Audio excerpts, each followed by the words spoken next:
ഇന്ന് ഋഷുവിൻ്റെ ബർത്ത്ഡേ ആണ്. അപ്പോൾ ഋഷുവിൻ്റെ ബർത്ത്ഡേ സെലിബ്രേഷൻ കാണാൻ വേണ്ടിയിട്ട് മോള് വീഡിയോ കോൾ ചെയ്തിരിക്കുകയാണ്. ഋഷുവിൻ്റെ 2 ഫ്രണ്ട്സും അതുപോലെ അവൻ്റെ കസിനും വന്നിട്ടുണ്ട്. അപ്പോൾ കേക്ക് കട്ടിങ് സ്റ്റാർട്ട് ചെയ്തിട്ടുണ്ട്. ഋഷുവിന് ബർത്ത്ഡേ ആണെന്നുണ്ടെങ്കിൽ കേക്കൊക്കെ കട്ട് ചെയ്യണം, അതുപോലെ അവൻ്റെ ഫ്രണ്ട്സിനെയൊക്കെ വിളിക്കണം, നല്ല ഫുഡൊക്കെ ഉണ്ടാക്കണം, പിന്നെ എല്ലാവരും ഗിഫ്റ്റ് കൊടുക്കണം. അതൊക്കെ നിർബന്ധമാണ് കേട്ടോ. മോള് ചെറുതായിരിക്കുമ്പോഴും അങ്ങനെ തന്നെ കേട്ടോ. ഓക്കും ബർത്ത്ഡേ സെലിബ്രേഷൻ മസ്റ്റാണ്. കേക്ക് വേണം, പുതിയ ഡ്രസ്സ് വേണം, എല്ലാവരും ഗിഫ്റ്റ് കൊടുക്കണം, അതുപോലെ തന്നെ ഫോട്ടോഷൂട്ട് നിർബന്ധമാണ് കേട്ടോ. ഋഷുവിന് പിന്നെ ഫോട്ടോഷൂട്ട് വേണ്ട, അതുപോലെ പുതിയ ഡ്രസ്സൊന്നും വേണ്ട കേട്ടോ. അവൻ്റെ ഫ്രണ്ട്സിനെയൊക്കെ വിളിച്ച് സെലിബ്രേറ്റ് ചെയ്താൽ മതി, അതാണ് അവൻ്റെ ആവശ്യം. അതുപോലെ ഒരു നല്ല ഫുഡ് വേണം കേട്ടോ.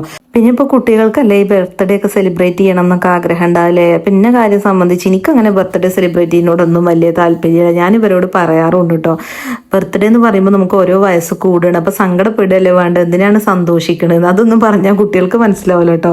ഓൾക്ക് എന്താണെങ്കിലും സെലിബ്രേറ്റ് ചെയ്യണം. ഇക്ക കേക്ക് കട്ട് ചെയ്ത് ഒരുക്കുന്നതിനിടയിൽ ഋഷു അതിമല്ല ചോക്ലേറ്റ് എടുത്ത് സെയിന് കൊടുക്കുന്നുണ്ട് കേട്ടോ. ഓൾ പിന്നെ നല്ല സ്നേഹബന്ധത്തിലാണ്. ഋഷുവിനെ ആകെ കളിക്കാനുള്ള ഒരു കൂട്ടവനാണ് കേട്ടോ.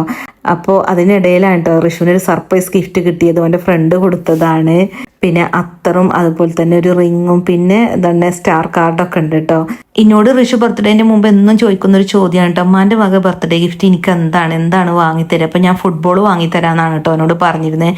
പക്ഷേ കുറച്ച് ദിവസം മുമ്പ് തന്നെ അവൻ്റെ ഫുട്ബോൾ കേടുന്നപ്പോൾ ഇക്ക നല്ലത് വാങ്ങി കൊടുത്തിട്ടുണ്ട്. അങ്ങനെ കുട്ടികൾ ഫുട്ബോളൊക്കെ കളിച്ച് കഴിഞ്ഞിട്ടാണ് കേട്ടോ ഫുഡ് കഴിക്കുന്നത്.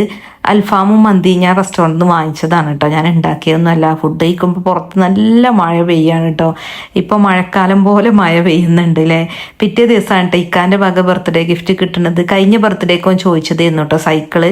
അപ്പോൾ അടുത്ത ബർത്ത്ഡേക്ക് വാങ്ങിത്തരാമെന്ന് പറഞ്ഞു. അങ്ങനെ അന്ന് ചോദിച്ച ബർത്ത്ഡേ ഗിഫ്റ്റ് ഈ ബർത്ത്ഡേക്കാണ് കിട്ടിയത്. മാഷാ അല്ലാ.